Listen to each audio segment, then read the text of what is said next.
কোথায় গেছিলে ছেলেকে নিয়ে এত দুপুরবেলা রোদে? নমস্কার বন্ধুরা, সবাই কেমন আছো? আশা করব সবাই ভালো আছো। আশা করব ভিডিওটা ভালো লাগবে। যদি ভিডিও ভালো লাগে অবশ্যই কিন্তু লাস্ট পর্যন্ত দেখো। তো এখানে তোমরা দেখেছিলে আগে একদিন পুঁই শাক কেটে আমি রান্না করেছিলাম, আর পুঁই শাকে অনেক বিটুলি হয়েছে। আজকে আমি পুঁই শাকের বিটুলি কেটে চিংড়ি মাছ দিয়ে রান্না করবো। তোমার ভিডিওটা দেখতে থাকো।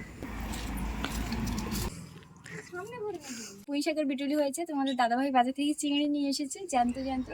তো বন্ধুরা, এই যে দেখো পুঁই শাকের বিটুলিগুলি কিন্তু একদম কচি কচি সবে হয়েছে বলতে পারো।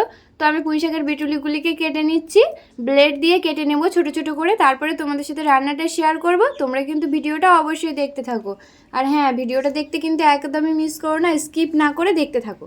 পুঁই বিটুলি রান্না করার জন্য এখানে চিংড়ি নিয়ে নিয়েছি, কয়েকটা রসুন কুচিয়ে নিয়েছি, একটা পেঁয়াজ আর একটা বড় সাইজের আলু। আর এখানে পুঁই বিটুলিগুলিকে বেছে খুব ভালোভাবে পরিষ্কার করে ধুয়ে রেখেছি। এখানে কড়াই বসিয়ে কড়াই গরম করে কড়াইয়ের মধ্যে তেল দিয়ে দেবো পরিমাণ মতো। আজকে রান্নাটা কিন্তু আমি এক পাকেই করছি। দিয়ে দেবো 5 ফোড়ন, কেটে রাখা চিংড়িগুলি খুব সুন্দরভাবে ভেজে নিয়েছি, লবণ হলুদ কিন্তু দিইনি। এবারে দিয়ে দিচ্ছি কেটে রাখা পেঁয়াজ আর চিংড়ি একসাথে আরও একটু ভেজে নেব। সব কিছু একসাথে ভেজে নিয়েছি। দিয়ে দিচ্ছি আলু, কুচিয়ে রাখা রসুন,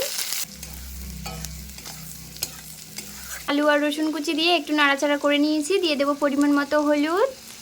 এখানে কিন্তু তোমরা চিংড়িটা ভেজে উঠিয়ে নিতে পারো। দিয়ে দিলাম পরিমাণ মতো লবণ। সব কিছু একসাথে একটু ভেজে নেব। সব কিছু একসাথে খুব সুন্দরভাবে কষে নিয়েছি, আর খুব সুন্দরভাবে কিন্তু ভাজা ভাজাও হয়ে গেছে।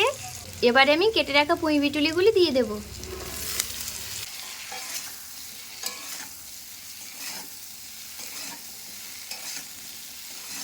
সামান্য একটু জলের ছিটে দিয়ে দেব।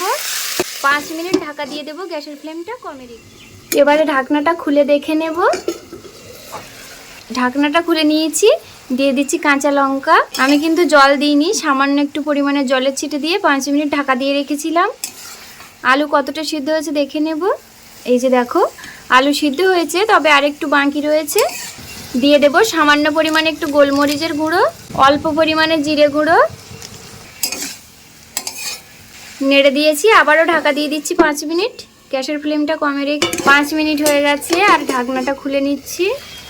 এতক্ষণে কিন্তু পুঁই বিটুলি আর আলু পুরোপুরি সিদ্ধ হয়ে গেছে। এই যে দেখো, আর জলও কিন্তু নেই, দেখেই বুঝতে পারছো পুরো শুকনো শুকনো হয়ে গেছে। আর রান্নাটাও প্রায় কমপ্লিট হয়ে এসছে।